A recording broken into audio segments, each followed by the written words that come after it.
十日地卡，我係阿域。曼谷最近咧發生咗一件非常之嚴重嘅交通事故啦，就係火車撞巴士啦。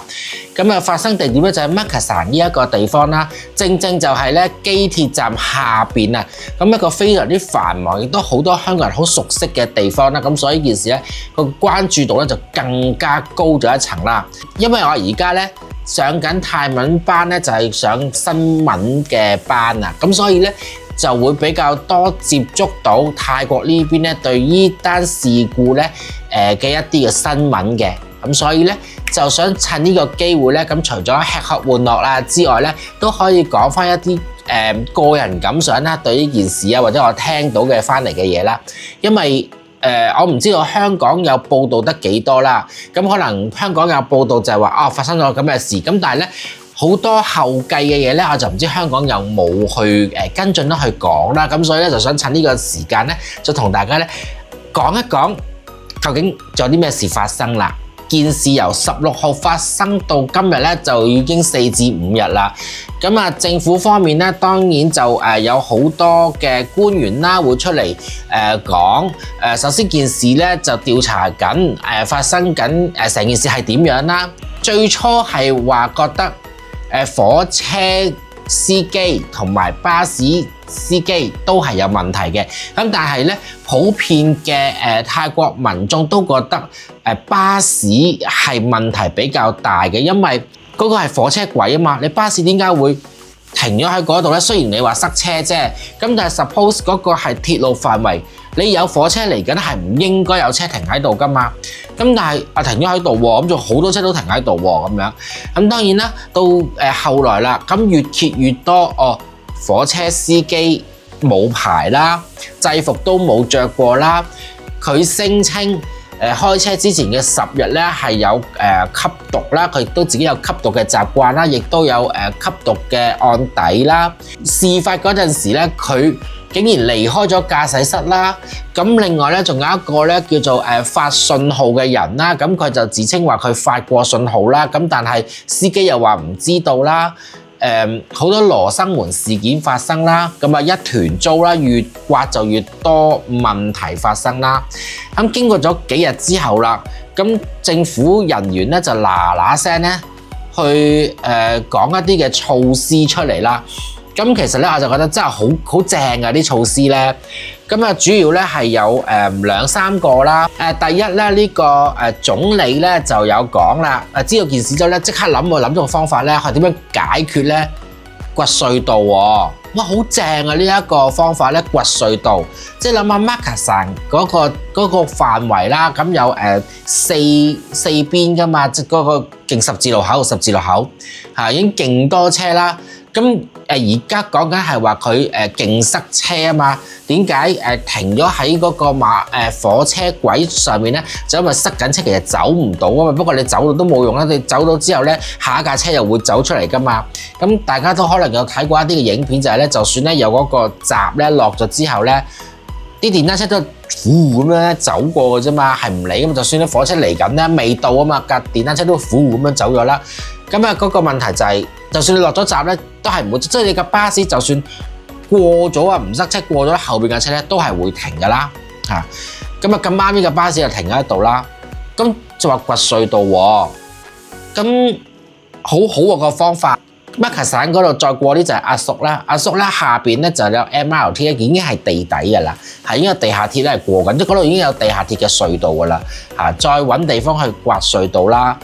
如果你嗰個工程做緊嗰陣時咧，就唔知嗰個位咧仲要塞多幾多年啦。咁我覺得呢個方法已經好正啦，係咪？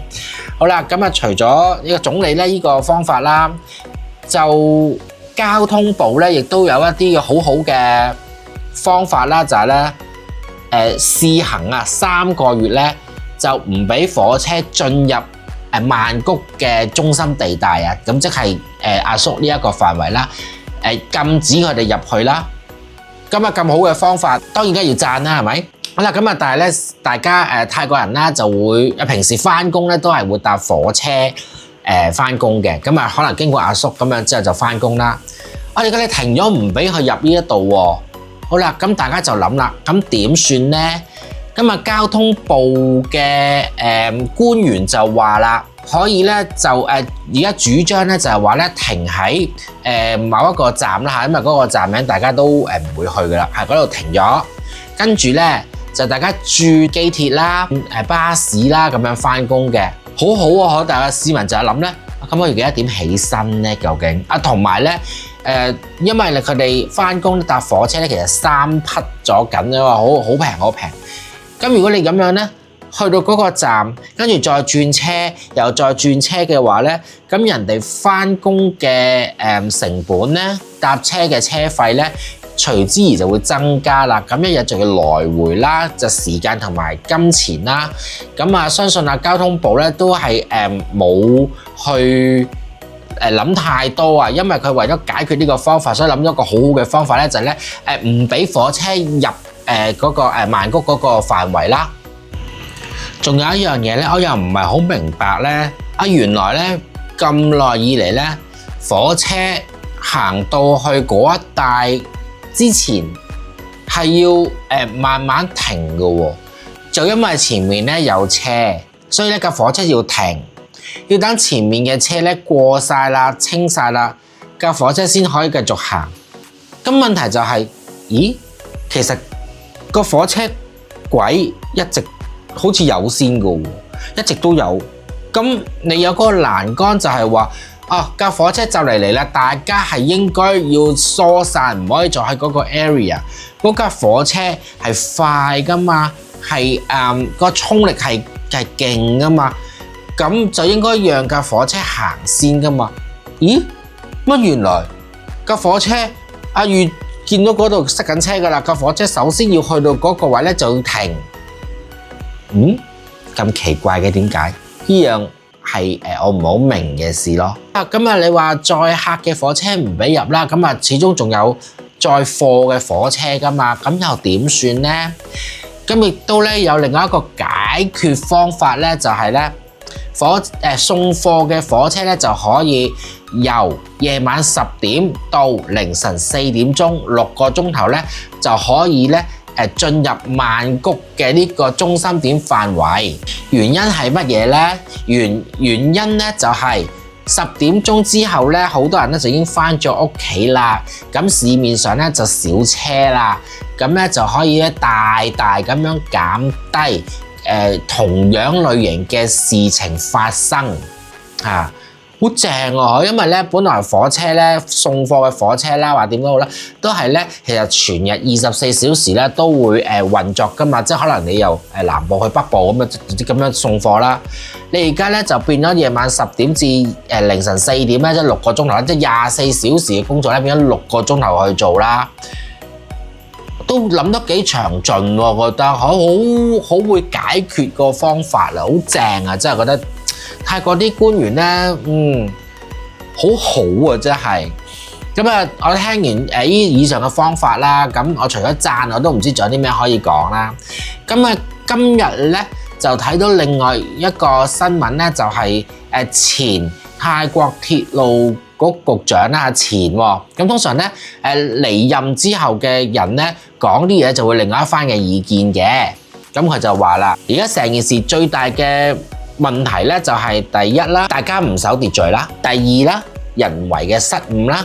如果呢兩樣嘢唔去正視嘅話咧，其實你所有嘅方法咧都係冇用㗎。咁亦都需要咧係加強火車嘅一啲自動化啦，要 upgrade 佢啦，唔好再咁 manual啦，唔好再咁人手啦嚇。咁各方面咧先嘅配合咧，先至可以咧令到成件事咧係改善嘅，而唔係咧去做其他一啲無謂嘅嘢咧，就斬腳趾避沙蟲嚇咁嘅意思。呢個係前火車局局長講嘅。佢講完之後咧，咁究竟又會點咧？都唔知道啦。咁但係據聞咧，而家咧就準備咧係3個月咧就禁火車進入市區。呢3個月咧就去觀察會唔會減低呢個意外發生嘅機率。如果你都禁咗火車入市區嘅話，當然梗係唔會有同類型嘅事情發生啦，係咪？咁你3個月之後再去檢視就係話，冇同類型發生啦，咁就可行啦咁樣，咁之後就冇火車入呢個市區噶咯喎。